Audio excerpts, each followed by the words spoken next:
Tessalonicenses, nós estamos fazendo uma exposição dessa carta.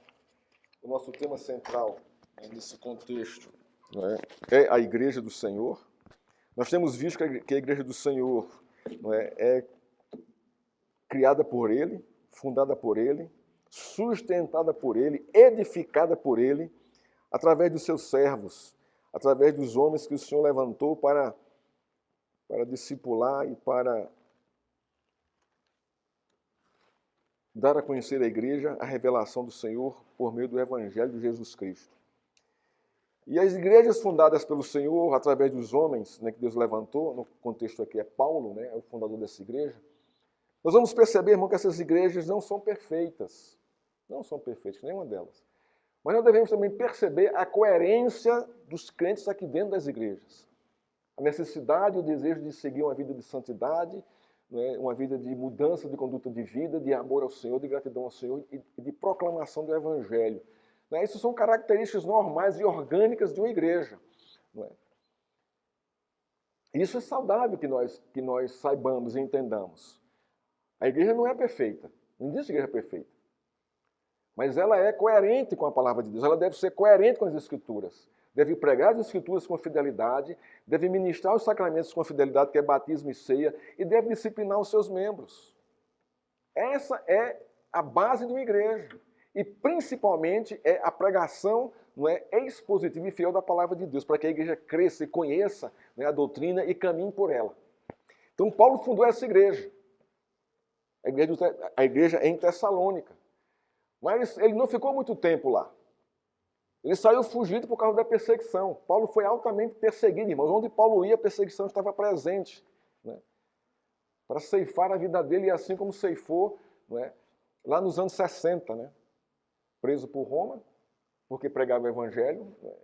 Os judeus manipularam ali o governo romano e exigiram a cabeça de Paulo, porque ele pregava contra César. Não tem nada disso. Paulo pregava que Cristo era o Senhor. E isso incomodava, Incomodava os judeus, os judaizantes. Muitos judeus se converteram no contexto de Paulo.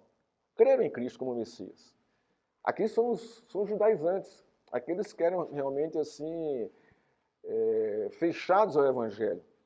Não era porque eles eram religiosos. Nós vimos hoje de manhã que havia muita aparência no judaísmo, Quando Cristo amaldiçoou a figueira, que tinha folhas bonitas e belas, mas nenhum fruto. Ali é um simbolismo de Israel, que aparentava ser uma nação religiosa e, na verdade, não era só aparência.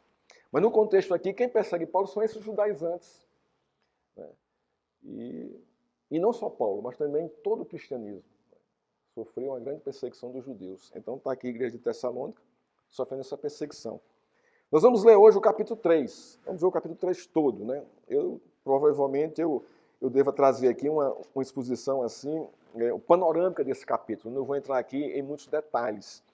Mas o capítulo 3, ele é central à carta. Por quê? Porque no capítulo 3 nós vamos ver Paulo recebendo o relatório de Timóteo e mostrando a Paulo como estava a igreja de Tessalônica. O que aconteceu? Paulo saiu fugindo de lá, com Timóteo e com Silvano. Foram embora, porque não dava para ficar. Porque se ficasse, ele ia ser morto. E ele ficou ansioso. Como é que a igreja está? A gente saiu de lá sob forte perseguição. Então a igreja estava lá sob forte perseguição. Então eu preciso consolar o meu coração.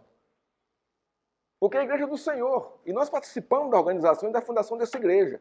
Então ele estava em Atenas quando ele envia Timóteo de volta a Tessalônica. Vai lá para fortalecer a fé dos irmãos e me traz notícia dos irmãos. Então o que nós vamos ver aqui no capítulo 3 é central a carta, porque toda a carta ela flui do capítulo 3. O capítulo 1 e 2 surge a partir do relatório que Timóteo leva para Paulo. Então toda a carta ela é uma resposta de Paulo à igreja sobre o relatório que Timóteo trouxe para ele a respeito da igreja.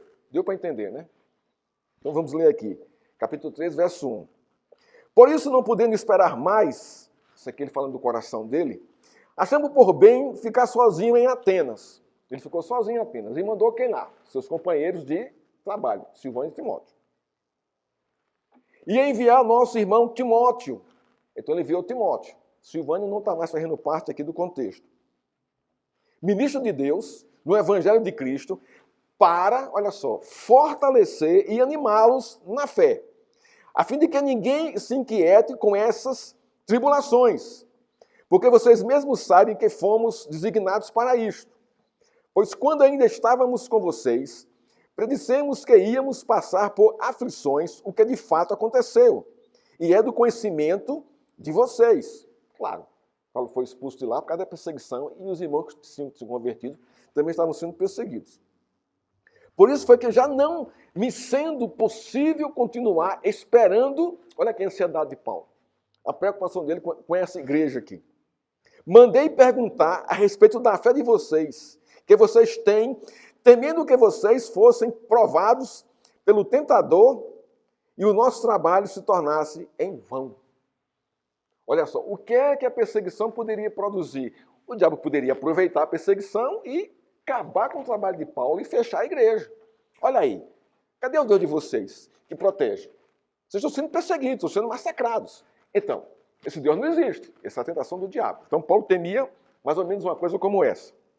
Olha o verso 6 agora, a alegria de Paulo aqui. Ele vai explodir em alegria aqui. Aqui é um outro contraste. Aqui é um contraste violento. Agora, porém, com o regresso de Timóteo, então a gente vê aqui que Timóteo foi enviado para lá, para fortalecer a fé e fazer o relatório e voltar para Paulo, vindo do meio de vocês, trazendo-nos boas notícias a respeito da fé e do amor que vocês têm, e ainda que sempre guardam grata lembrança de nós, desejando muito nos ver, como aliás também nós temos vontade de ver vocês. Sim, irmãos, por isso ficamos animados a respeito de vocês pela fé que vocês têm, apesar de toda a nossa necessidade e tribulação. Olha só que coisa aqui consoladora para a igreja aqui, para Paulo. Ora, eles estão firmes na fé, eles têm vontade de me ver, eles estão com saudade de mim, e eu com saudade deles. E eles têm enfrentado a tribulação com firmeza. Então, irmãos, isso animou Paulo. Isso reavivou a sua fé, reavivou o seu desejo de continuar pregando o Evangelho e animou-o. Não é? Olha o 8. Porque agora vivemos, se vocês estão firmes no Senhor. Pois que ação de graças podemos render a Deus no que se refere a vocês, por toda a alegria com que nos regozijamos por causa de vocês diante do nosso Deus. Olha só. Então Paulo aqui externa a sua alegria, externa um renovo na sua vida pelas boas notícias que recebeu lá da igreja de Tessalônica. Ele está aqui grato a Deus por isso. Oramos dia e noite com máximo empenho para que possamos ir vê-los pessoalmente e suprir o que ainda falta à fé que vocês têm. Então, olha só, além da alegria, Paulo observa que há uma necessidade de reparar, de suprir, não é, ainda o que falta à fé dos irmãos. Então, alguma coisa ficou incompleta. Alguma coisa ficou para ser feita, ainda na igreja. E ele tem o desejo de voltar lá e fazer isso. Mas, Paulo vai usar o que aqui? Paulo vai usar essa carta para justamente aqui, não é, irmãos, suprir ou reparar ainda o que falta à fé dos irmãos. Agora, observe os versos 11 ao verso 13. É justamente aqui nós vamos ter os três temas que Paulo vai falar no capítulo 4 e 5, reparando a fé, aquilo que falta para a igreja conhecer e tomar conhecimento da doutrina de Cristo. Que o próprio Deus, o nosso Pai, e Jesus, o nosso Senhor, prepare o nosso caminho para podermos ir visitar vocês. E o Senhor faça com que cresça e aumente o amor de uns para com os outros e para com todos, como também o nosso amor por vocês. Então aqui a gente começa a observar alguns ajustes que deveriam acontecer na igreja. O primeiro está aqui, que Deus aumente o amor de vocês de um para com os outros e para com todos, né? No caso aí a vizinhança, né? E também o nosso amor para com vocês. Então ele se inclui também aqui. A fim de que o coração de vocês seja fortalecido em santidade e isento de culpa. O segundo ponto aqui interessante. Uma vida, né, em santidade e isento de culpa. Isso aqui é interessante, irmãos. Né? Nós podemos pensar aqui, e muitos irmãos que são crentes ainda trazem sobre si aquele peso da culpa, quando não deveria ter mais culpa na vida cristã, porque foram perdoados por Cristo. Ele continua. Na presença de nosso Deus e Pai, na vinda do nosso Senhor Jesus Cristo com todos os seus santos. Então aqui são 3 temas aqui claros. O amor, aumentar o amor, ter a consciência de uma vida, que a vida cristã em santidade é isenta de culpa, e a volta de Cristo. Então era isso que precisava ser reparado na igreja, é o que ele vai fazer no capítulo 4 e 5, que nós vamos seguir adiante. Então a nossa exposição hoje vai estar em cima desse capítulo 3 aqui. Né? Nós vamos começar aqui a nossa exposição. Não vamos falar, né, não vamos pregar sobre todo o capítulo, vamos pegar aqui o resumo de alguns temas aqui centrais a esse capítulo. Não é? Então sigamos aqui a nossa introdução do nosso sermão. Na primeira carta de Tessalônica, a igreja testemunha a consequência do poder do evangelho na vida da igreja. Eles romperam com a idolatria e começaram a servir ao Deus vivo e verdadeiro e perseveravam diante da tribulação. Isso aqui são marcas da carta de Paulo. Paulo até elogia a igreja por causa disso. No capítulo 3, Paulo, preocupado com a realidade em que deixou a igreja, quando saiu de lá, fugido, né, devido à perseguição dos judeus, envia Timóteo com 3 objetivos claros. Timóteo, você vai com esse objetivo, esse. O primeiro, encorajar e confirmar a fé dos irmãos. Por quê? Porque na cabeça de Paulo, a igreja estava sendo perseguida. E quando a igreja é perseguida, o que é que ela precisa? De encorajamento e de confirmação da fé dos irmãos. Por quê? Porque a perseguição vai confirmar isso. Confirma a nossa fé. E o encorajamento para enfrentar a situação. Segundo, exortar a igreja para não se perturbar com as tribulações. Não se perturbem com isso. Terceiro, conscientizar a igreja da sua missão no mundo. E quarto, saber o estado da fé dos irmãos. Então, esses são os 4 objetivos que Timóteo tinha, não é, em fazê-la na igreja. A preocupação de Paulo era: será que a perseguição e o diabo conseguiram tornar inútil a mensagem do Evangelho de Cristo no coração dos irmãos? Essa era a preocupação dele. Timóteo regressa de Tessalônica trazendo para Paulo boas notícias acerca da fé dos irmãos e da perseverança da igreja diante da perseguição. Olha que coisa boa isso aqui. Paulo tinha uma preocupação central. Será que a igreja entendeu seu chamado e sua vocação em Cristo? Vamos ver isso aqui na carta. A influência da palavra de Deus provocou uma mudança radical na vida desta igreja. Eles confiaram na palavra pregada como palavra de Deus e estavam suportando as provações com perseverança. Mas alguns pontos da doutrina, né, precisavam ser reparados ou ajustados, ou como Paulo diz aqui, né, como Paulo diz aqui, não é, precisava eles tomarem conhecimento. Não é? Então, quais são os pontos que Paulo tem em mente aqui? Primeiro, o entendimento correto do chamado da vocação da igreja do Senhor, verso 3 a 5. Segundo, a prática amadurecida do amor, verso 12. Terceiro, a confirmação de uma vida sem culpa na presença de Deus até a sua segunda vinda.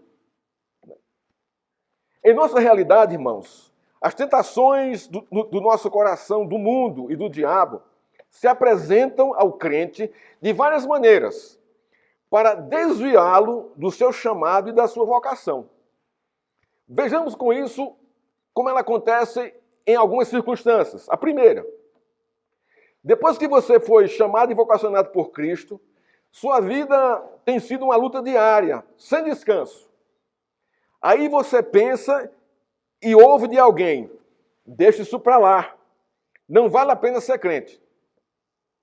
Segundo, depois que você passou a frequentar a fiel igreja do Senhor, sua vida tem andado para trás.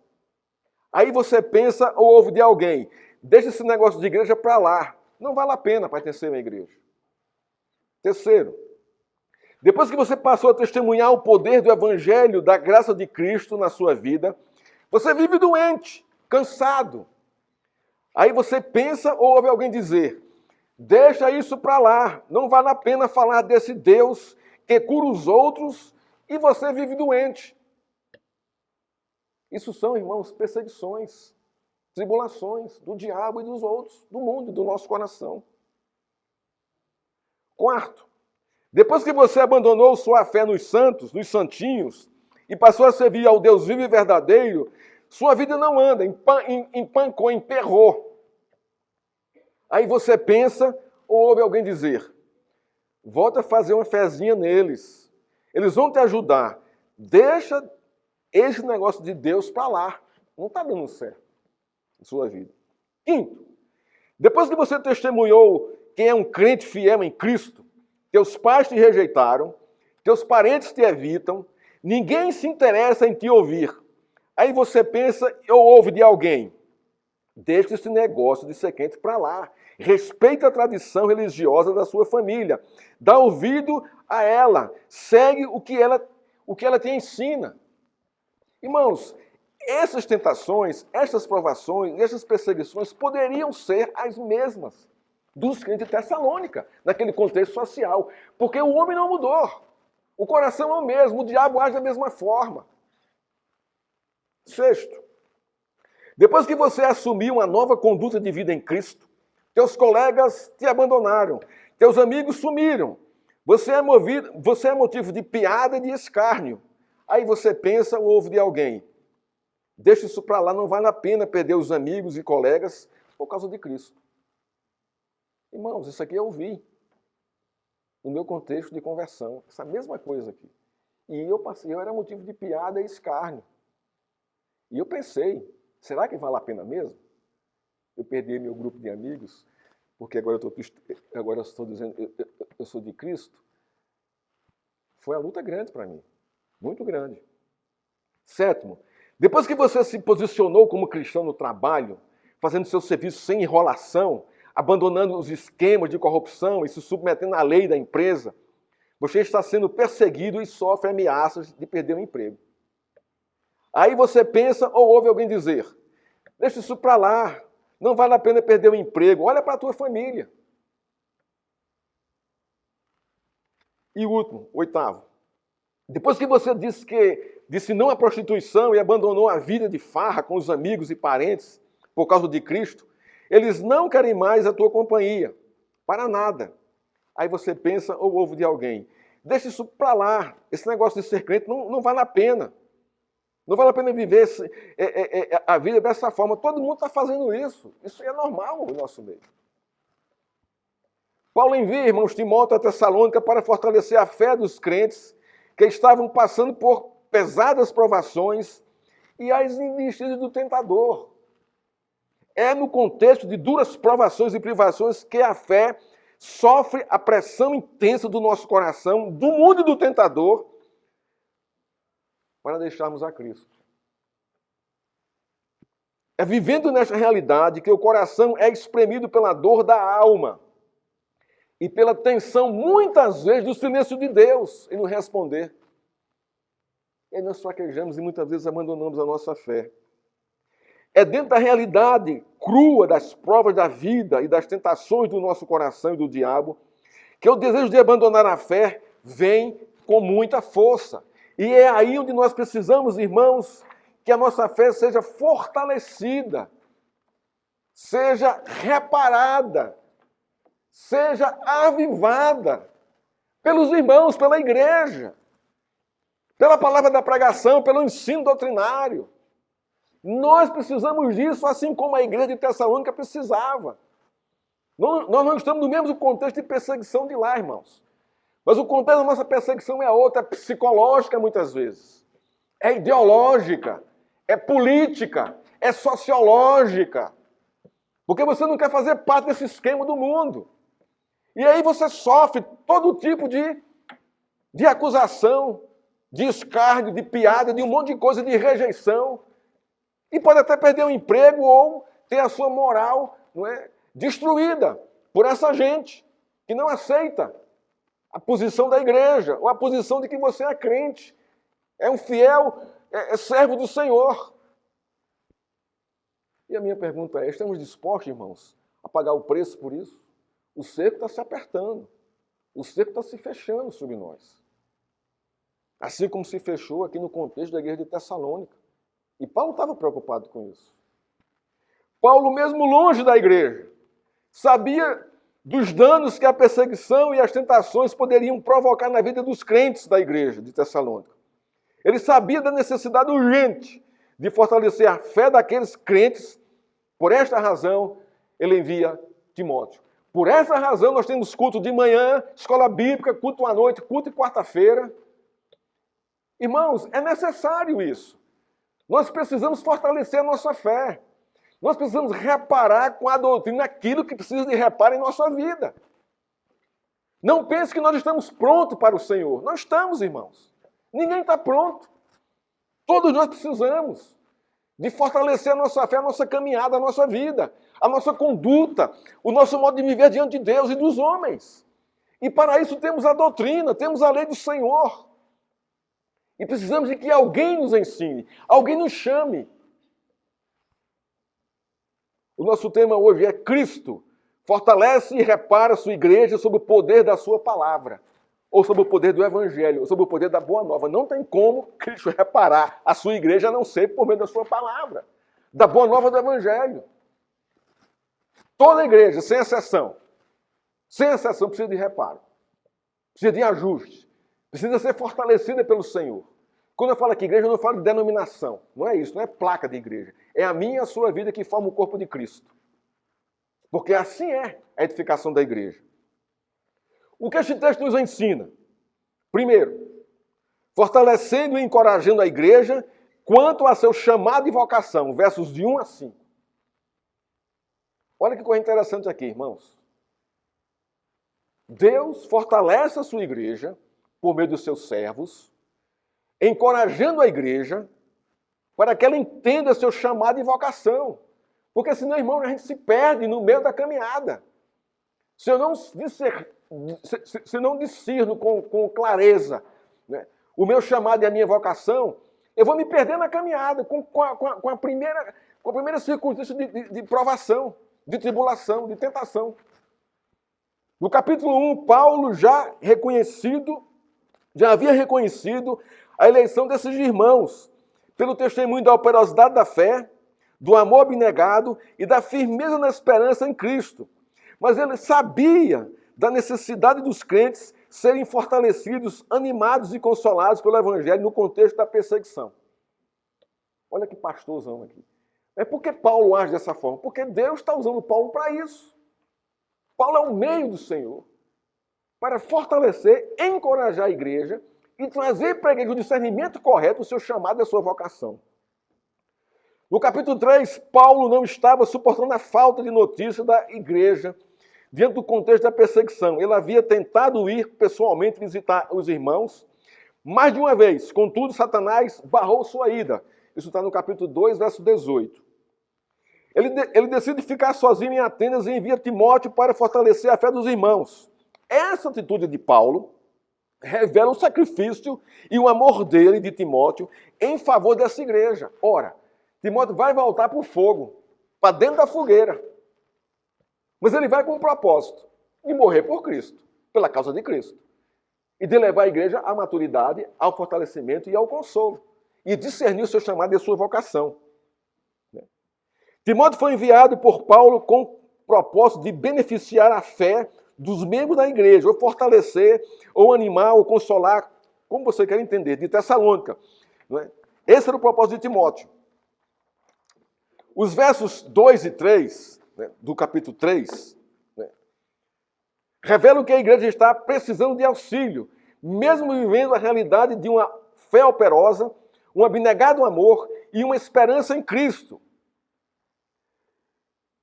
Enviar o nosso irmão Timóteo, ministro de Deus, do Evangelho de Cristo, para fortalecer e animá-los, a fim de que ninguém se inquiete com essas tribulações, a fim de que ninguém se perca, ou a fim de que ninguém perca Cristo, perca a fé.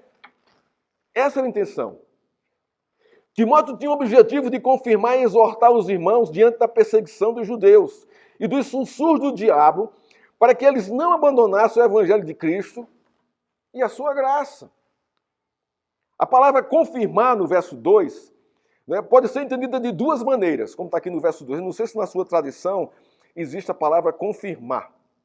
Não é? Aqui está fortalecer, que é a mesma coisa. Na sua deve estar confirmar, não é isso? Na sua tradução. Na minha está fortalecer, que é a mesma coisa aqui. Então a palavra confirmar, no contexto aqui do verso 2 do capítulo 3, ela pode ter duas aplicações. A primeira é confirmar a fé da igreja em Cristo, por meio da pregação, do estudo, da meditação no Evangelho de Cristo, fortalecendo a fé da igreja, né, nas promessas de Cristo, na sua ressurreição, na sua exaltação e na sua segunda vinda. Então tem esse propósito. O segundo propósito, confirmar o chamado e a vocação da igreja no mundo. Isto fica evidenciado à igreja por meio da perseguição e das tentações do diabo contra ela. Isso está revelado no final do verso 3. Porque vós mesmos sabeis que estamos designados para isso. Olha só. Chamado e vocação da igreja. Nós estamos designados para isso quando testemunhamos e pregamos fielmente o Evangelho de Cristo. Designado para quê? Para sermos maltratados e perseguidos pelo mundo e sermos tentados pelo diabo. Podemos entender, né, a palavra designação no verso 3, né, que diz assim, né, porque vocês mesmos sabem que fomos designados para isso. Nós podemos entender essa colocação de Paulo aqui de duas maneiras. Essa designação. A primeira, Paulo e Timóteo foram designados por Deus para fortalecer a fé dos irmãos no tempo da perseguição, para que ninguém se perca. Isso é correto. O contexto também aponta para isso. Mas o segundo modo de interpretarmos a palavra designação. A igreja fiel está designada para sofrer por causa de Cristo, assim como estava acontecendo com Paulo, Silvano e Timóteo. As duas interpretações, ou as duas conclusões, se aplicam ao contexto. Mas a segunda tem mais força devido ao verso 4. Então, designado para quê? Para sofrer por causa de Cristo. Pois quando ainda estávamos com vocês, predissemos que íamos passar por aflições, o que de fato aconteceu, e é do vosso conhecimento e é do conhecimento de vocês. Então a igreja sabia isso aqui. Timóteo também deveria exortar a igreja. No contexto, exortar significa chamar para o lado, trazendo ao conforto e à instrução das Escrituras. Ele estava chamando os irmãos para o seu lado, consolando-os e instruindo-os pela palavra de Deus, a fé em Cristo Jesus diante das tribulações, para que eles entendessem o chamado e a vocação da igreja no mundo. Irmãos, o chamado e a vocação da igreja, ela é interna e externa. Ou ela é interna primeiramente e se externiza depois. Por quê? Quando eu entendo o meu chamado e a minha vocação, automaticamente e organicamente o meu testemunho vai ser para fora. Eu vou provocar isso lá fora. Porque eu fui chamado para isso. Eu fui vocacionado para isso. E a igreja é chamada e vocacionada para justamente testemunhar a pessoa de Cristo. Em qualquer situação, em qualquer nação e em qualquer circunstância. Não há outro projeto de Deus para a igreja a não ser esse. Logicamente, tem a edificação da igreja, claro. Mas para que edificar a igreja? Para que ela se torne mensageira do evangelho de Cristo lá fora. Não se edifica a igreja em si mesma. Isso não funciona, isso não é bíblico. A edificação da igreja é para a proclamação do evangelho. É uma proclamação forte, fundamentada, basilada no evangelho e na doutrina. Ela está edificada ali. E não se move. E o inferno não prevalece sobre ela, mas pelo contrário, ela vai andando, o inferno vai correndo dela. Essa é a vocação da igreja, o chamado da igreja. O verso 4 revela a consequência do chamado e da vocação da igreja. Pois quando ainda estávamos convosco, predissemos que íamos ser afligidos, o que de fato aconteceu e é do vosso conhecimento. Olha, não há nenhuma novidade aqui. Se perseguiram a mim, por causa do Evangelho de Cristo, por causa da palavra da pregação, então vão perseguir vocês. Não tem outra conclusão aqui a não ser essa. Se vocês forem fiéis ao Evangelho. Mas, irmãos, o que vem a ser o chamado da igreja? Chamado de vocação. Chamado. O chamado da igreja vem do próprio Deus, por meio da sua misericórdia em Cristo, chamando pecadores ao arrependimento e os justificando diante de si, levando-os à comunhão com Ele. A igreja é chamada para a comunhão com Deus por meio de Cristo. Esse é o nosso chamado. Deus nos chamou para isso. Nos regenerou para isso. A comunhão com Ele por meio da regeneração do sacrifício de Cristo. Fomos chamados por Cristo para pertencer à igreja do Senhor. Esse é o nosso chamado. E a vocação? É interessante, né? O chamado não se resume em si. Ele está atrelado à vocação. Isso é que é interessante, no contexto bíblico aqui. Por quê? O que diz a vocação? A vocação da igreja vem do Senhor. Chamada de vocação vem do Senhor, da igreja, para os crentes regenerados por Cristo. Eles são vocacionados para serem servos do Senhor Jesus. B, para proclamar as virtudes daqueles que Ele chamou das trevas para a sua maravilhosa luz. Ver 1 Pedro 2,9. Então, a vocação e o chamado divino de pecadores provoca a fúria do diabo, do mundo e dos pecadores que não conhecem a Cristo, produzindo a perseguição à igreja do Senhor. Então, por que nós somos perseguidos? Por causa do nosso chamado, da nossa vocação. Isso é, se você leva a sério o seu chamado e a sua vocação. Se você é fiel a isso. Se você entende isso. E Paulo estava trazendo para a igreja justamente isso. Olha, não se espante com a perseguição. Porque o motivo é esse. Isso vai acontecer. E a perseguição, dessa forma, vai confirmar a igreja. Vai confirmar os santos. Vai confirmar a fé. Vai dilatar a fé e o amor e a dependência de Deus. Então, irmãos, quando a gente escuta no noticiário, que é raro, mas às vezes acontece, né, a perseguição à igreja do Senhor. Há poucos dias nós vimos aqui na Nicarágua, né, o que o presidente lá estava fazendo, né, expulsando, né, os crentes de lá, todo mundo de lá. Perseguição da igreja.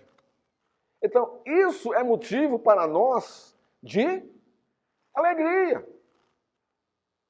Mesmo com irmãos lá morrendo por causa de Cristo. Porque isso revela e mostra o poder que o Evangelho tem em confrontar a realidade de uma nação. Em deixar em temor o presidente dessa nação. Isso está acontecendo lá. E em outros países do mundo. O Evangelho provoca isso, irmãos. É consequência da sua vocação, do seu chamado. Isso é tremendo. Isso é tremendo. Né? Então, essa realidade não deveria ser uma surpresa para a igreja. Antes, pelo contrário, deveria ser o que a igreja deveria esperar do mundo, do diabo e de todo pecador que não tem a Cristo. Então, Paulo está aqui, não é, alegre com o que está acontecendo com a igreja e tornando a igreja consciente, não é, do seu chamado, da sua vocação. Olha, isso é normal, isso é orgânico. Segundo, a boa nova do regresso. Verso 6 ao verso 10. Né? Aí vai mudar um pouco aqui a estrutura, né? Vai mudar aqui a reação de Paulo. O verso 6 revela o resultado do relatório trazido por Timóteo para Paulo. Em Corinto, né? Segundo os historiadores e teólogos que estudaram isso aqui. Paulo estava em Corinto agora. No começo do capítulo 3, Paulo estava angustiado e preocupado com o estado espiritual da igreja. Isso é um fato. Ele havia deixado a igreja de Tessalônica debaixo de perseguição e sua angústia era: será que nosso trabalho foi em vão? Os judeus e o diabo conseguiram destruir o evangelho de Cristo? Ele não sabia, irmãos. Naquela época não tinha internet, não tinha WhatsApp, não tinha e-mail para estar ali como que quase que ao vivo ao mesmo tempo, ao fazer conferência, né, missionária, usando ali o Google Meet ou outros instrumentos que nós temos hoje na Bíblia. Não havia isso. Então, era uma demora muito grande de ir e vir. E Paulo estava sob pressão de perseguição. Então, logicamente, ele amava a igreja do Senhor. Ele amava o Senhor e a sua igreja. E estava angustiado com relação a isso. Eu sei que quem tem filho aqui sabe um pouco o que isso significa, né? O nosso filho foi trabalhar em São Paulo. Como é que a gente fica como pais? Qual é a nossa reação? Ele está bem? Está se dando bem no trabalho? Está comendo direito? Está dormindo direito? Né? Essa é a nossa preocupação. E se a gente não liga, hoje a gente tem um telefone celular, a gente comunica viva voz, então o consolo e o conforto, irmãos, é muito rápido. Porque você vê pela fisionomia, você vê pela conversa com a viva voz, não é? Com videoconferência, você consegue fazer a leitura do estado, né, da alma e do coração dele. Né? E aquele nos consola. Não é? Então, é muito bom isso hoje. Né? Mas a preocupação é essa. Não é? Será que ele está bem? Não é? E quem é mãe sabe disso mais do que quem é pai. Pai é mais relaxado com relação a isso. Mas quem é mãe, irmãos, sabe disso. Quer saber de tudo. Está comendo o quê? Você está almoçando o quê? Você está se vestindo direito? Olha o frio. Você está se agasalhando? Você está indo para o trabalho de quê? De metrô, de ônibus ou de Uber? Então, essas coisas, né, essas notícias vindo de lá, trazem conforto para a família. Paulo se sentia assim, irmãos, angustiado por não saber do que estava acontecendo lá. Ele queria saber isso. Como é que está a fé da igreja? Eles estão crendo, eles estão orando, estão indo para o culto de oração, estão indo para o culto de domingo, estão celebrando aí o Senhor, estão testemunhando. Ele queria saber disso. Para consolar o seu coração, porque, nossa, nós tivemos lá sob perseguição, então foi um trabalho árduo e duro para mim lá. Não foi fácil estar lá em Tessalônica. Eu já vinha fugindo lá de Filipos. E os caras estão no meu pé aqui o tempo todo. E não me deixam nem sair para ir lá visitar, porque se eu sair para visitar, eu posso ser pego aqui, eles podem me matar. Então eu quero saber como é que está. Timóteo, vai lá, cara. Porque você não tem essa carga de perseguição que eu tenho. Vai lá e vê como é que estão os irmãos e aproveita e fortalece a fé dos irmãos se estiverem fraquejando na fé. E aí Timóteo volta, né, trazendo um relatório assim, muito interessante. Né, de uma maneira bacana. O relatório trazido por Timóteo, né, relatou o contrário. O trabalho não foi em vão. A igreja segue firme e perseverante mesmo diante das perseguição judaica e das tentações do diabo. Irmão, isso aqui é poder do evangelho, isso é Cristo, né, edificando a sua igreja. A raiz grega da palavra boa notícia, não sei se na sua está boa notícia, não é? Lá no verso 6, não é? Ela vem da raiz, né, da palavra evangelizar. Boa notícia, boa nova, evangelizar, evangelismo, né? Isso significa que o relatório de Timóteo para Paulo foi como um evangelho no coração ansioso do apóstolo Paulo. Trouxe descedentou a sua angústia, a sua falta de notícia da igreja. 4 notícias que estão relatadas no relatório de Timóteo, que alegraram o coração de Paulo. A primeira, a fé da igreja em Cristo era genuína. Não foi da boca para fora, não foi algo fantasioso, não foi uma fé hipócrita, uma fé falsa, aparente, não, foi genuína. Segundo, o amor a Cristo, não é, dos irmãos era constante, apesar da tribulação. Então, eles amavam a Cristo mesmo sendo atribulados.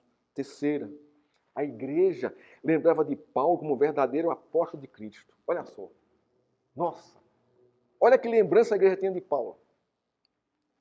E quarto, a igreja sentia saudade de Paulo e queria vê-lo novamente. Irmãos, isso aqui, Paulo estourou de alegria a perceber isso no relatório de Timóteo.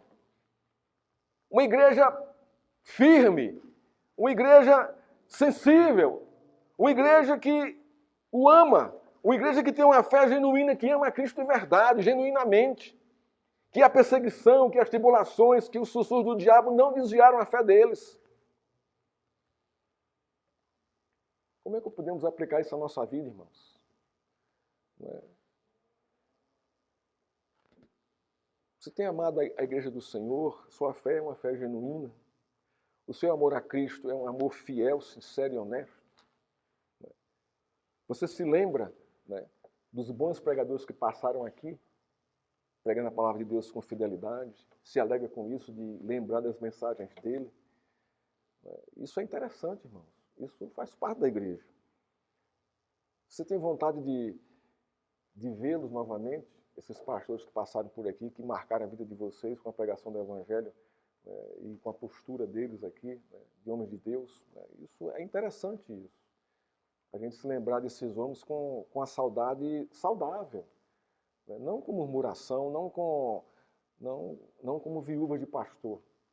Mas como assim? Nós amamos aqueles homens que passaram por aqui, aqueles pastores que passaram por aqui.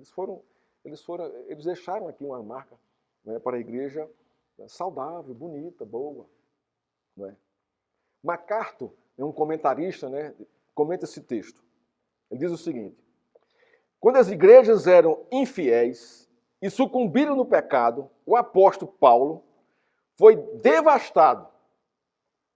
Mas aonde isso aconteceu? Vamos lá. Esse foi o caso da igreja de Corinto, sobre a qual ele realmente se tornou deprimido. Isso está em 2 Coríntios 7,6. É a carta dolorosa de Paulo à igreja de Corinto. E perdeu o interesse na pregação do Evangelho em uma cidade onde Deus abriu uma porta para a mensagem. 2 Coríntios 2, versos 12 e 13. Olha a situação de Paulo aqui com essa igreja. A igreja pisou nele, massacrou Paulo, ao ponto de ele ficar deprimido e perder o interesse de pregar o Evangelho em uma outra região. Uma igreja, irmãos, pode fazer bem ao seu pastor, quando ela é amorosa com o seu pastor. Mas também uma igreja pode ser nociva ao seu pastor. Isso pode acontecer? Pode.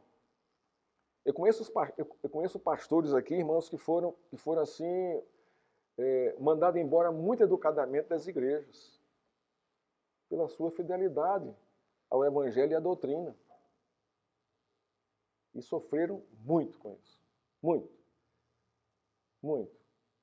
Eu passei por uma experiência como essa, na minha vida ministerial. Um pastor amigo, um bom pastor, sofreu justamente o que a igreja de Corinto fez com Paulo. Detonou, denegriu o ministério dele sem causa, sem razão. E ele estava corretíssimo no que ele estava fazendo. Na pregação fiel da palavra de Deus, na disciplina na igreja. E a igreja pode ser com pastor amorosa? Pode. E deve ser amorosa com o seu pastor. Deve ser. Ele continua. Ao receber, aqui MacArthur continua o seu comentário. Ao receber o relatório de Timóteo, ele recebeu um novo ânimo. O conhecimento que eles estavam firmes no Senhor renovou o zelo de Paulo pelo ministério. Olha só.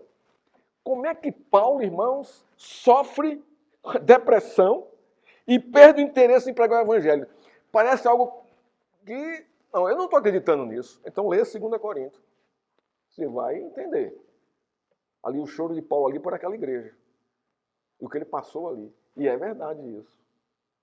Mas, irmãos, quando nós recebemos o relatório dessas igrejas, né, que nós passamos e que continuam crescendo e caminhando, a gente se alegra com isso.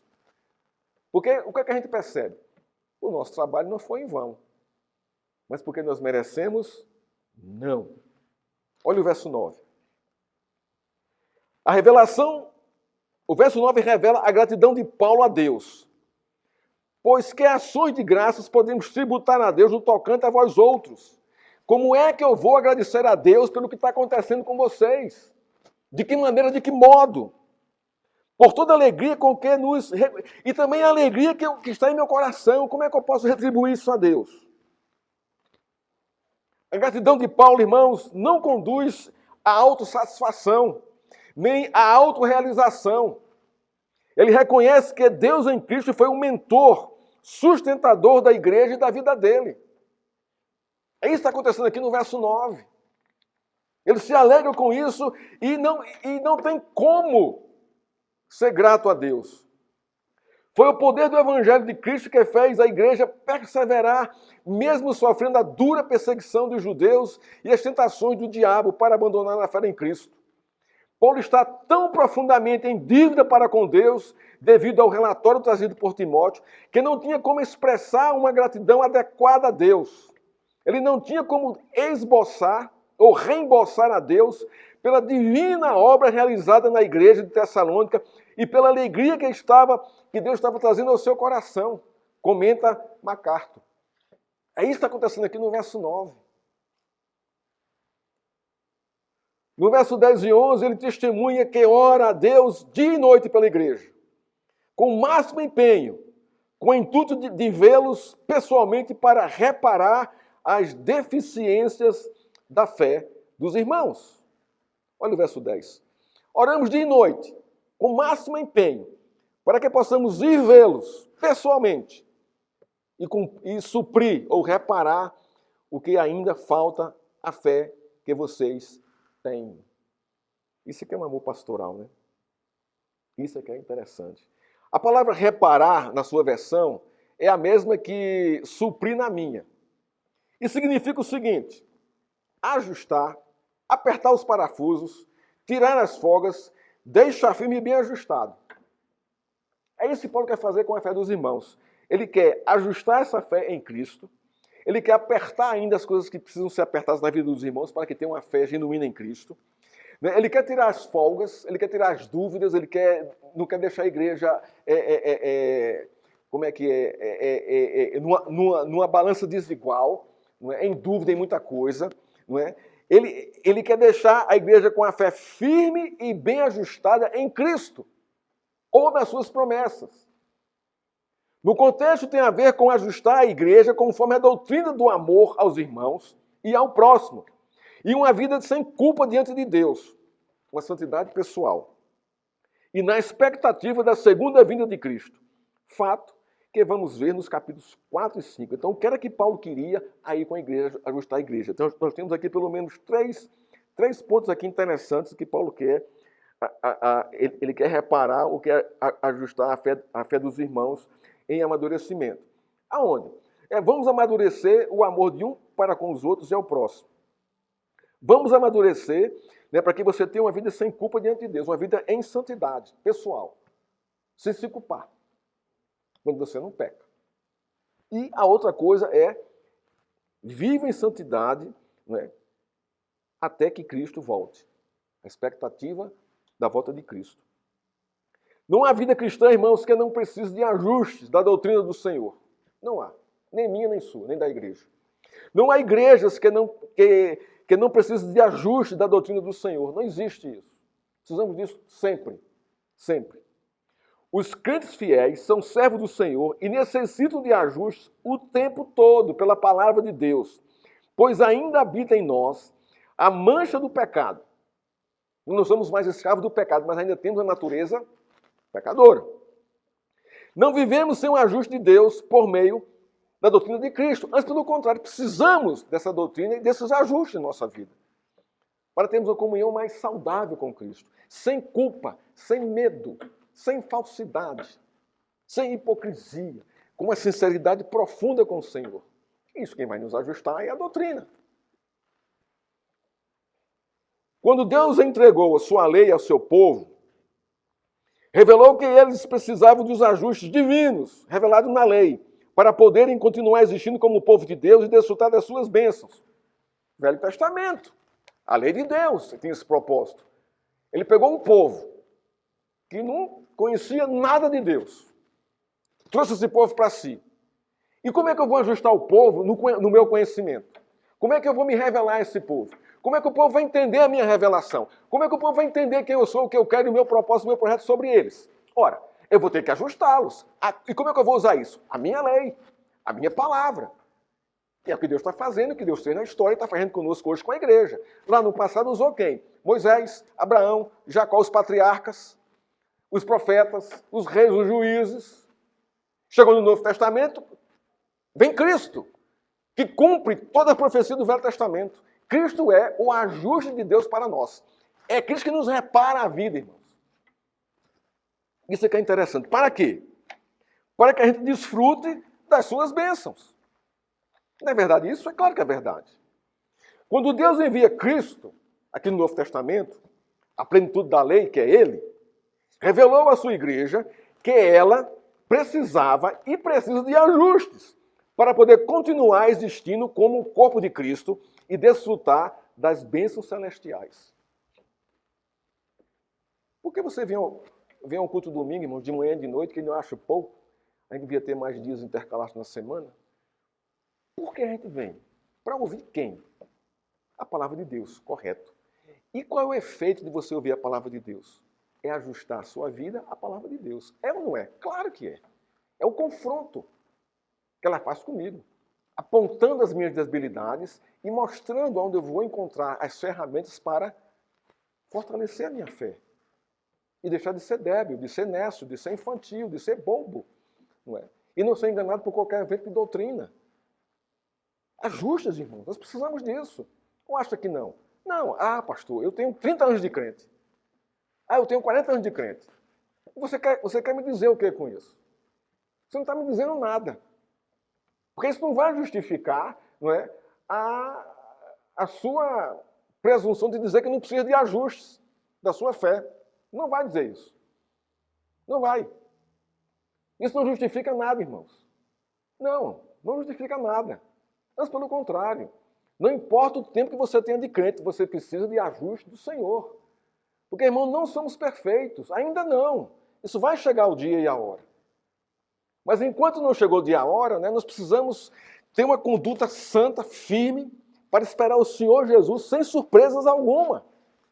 Essa é a expectativa correta da volta de Cristo. Então, quando Paulo diz que quer reparar a deficiência da fé da igreja de Tessalônica, está focando nesse mesmo princípio. Para eles continuarem existindo como igreja do Senhor e desfrutando das bênçãos do Senhor, as bênçãos celestiais, precisavam dos ajustes da doutrina de Cristo. Não é algo anormal, mas é algo orgânico, uma necessidade para mim e para você. Nos versos 12 a 13, Paulo revela os reparos na fé que a igreja precisava, né, receber. Verso 12, crescer no conhecimento de Cristo. Verso 12, aumentar o amor de uns para com os outros e o amor de Paulo para com eles. Então, Paulo também precisava de reajuste. Verso 13, uma vida de santidade isenta de culpa diante de Deus. E verso 13 ainda, esperar em santidade a segunda volta de Cristo. Tudo isso seria reparado pela pregação da doutrina de Cristo, a cristologia, que Paulo estava com essa intenção de fazer e vai fazer na carta nos capítulos 4 e 5 e na sua segunda carta que ele não conseguiu ir. Então ele repara isso por meio de carta. Isso é que é interessante. Ele não para aqui no meio de caminho, ele continua, ele vai começar a expor, não é, a partir do capítulo 4 aqui, não é, a prática, né, da sua doutrina. Conclusão, irmãos, da nossa exposição de hoje. Você está sendo reparado pela doutrina de Cristo? Pensa sobre isso e responda a você mesmo. Você tem suportado as aflições, provações e tribulações, confiando na graça de Cristo? Você tem resistido ao mundo, ao diabo e ao seu enganoso coração para não perder a fé em Cristo? Você tem fugido da barra do ouro, da barra da saia e da barra da cerveja por causa de Cristo? Ou isso tem te iludido a vida? Você tem fortalecido sua fé da seguinte maneira. Algumas perguntas aqui. Você tem lido a Bíblia, meditado, buscado a Cristo em sua palavra? Tem feito isso? Você tem tido comunhão com os irmãos da igreja de uma forma saudável, alegre, bonita? Você tem cultuado a Deus com regularidade em casa, com a sua família, seus filhos? Você tem participado da reunião de oração da igreja? Você tem tido sua hora a sós com o Senhor? Só você e as Escrituras, mais ninguém. Você tem evangelizado e testemunhado a Cristo? Onde você vive e trabalha? Não na hora do trabalho, na hora da sua folga do trabalho, né? Como você está aguardando a segunda volta de Cristo? Vivendo em santidade e zelo, esperando por Ele? Ou vivendo como se Ele não fosse voltar? Ou vivendo banalizando a promessa da redenção final de Cristo? São coisas que a gente tem que ir. Então, Paulo queria ajustar a fé da igreja. Não deixar ela debandar por esse caminho aqui. Paulo queria saber como estava o estado da fé dos crentes de Tessalônica. E Timóteo trouxe uma boa notícia a respeito da fé dos irmãos. A fé daqueles irmãos estava fortalecida, eles estavam enfrentando a perseguição e resistindo às ciladas do diabo e sendo reparados para esperar a volta de Cristo em santidade e zelo. A gente vai ver isso quando continuar a carta aqui. Eles haviam entendido os benefícios do Evangelho, né, da fé em Cristo e o chamado e a vocação da igreja. John Piper diz o seguinte: a finalidade, né, do benefício da fé é que nos gloriemos em Deus. O mais elevado e o mais pleno e o mais profundo e o mais doce bem do Evangelho é o próprio Deus sendo desfrutado por seu povo redimido. É isso que Paulo está trazendo aqui para a igreja. Algumas aplicações, irmãos, para a nossa vida diária. Busque os benefícios do Evangelho e fortaleça a sua fé, através da doutrina, da Escritura. Venha aos cultos, venha à escola bíblica dominical, venha participar. Tenha um testemunho vivo que reflita o benefício do Evangelho de Cristo em sua vida. Pare de murmurar, de ver só problema. Pare de fazer isso. Mude o disco, vire o disco.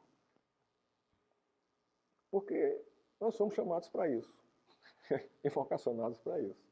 Quando pregamos e testemunhamos o Evangelho. Isso, né? Não brinque com a tentação, fuja dela. Peça ajuda a Deus quando isso começar a acontecer.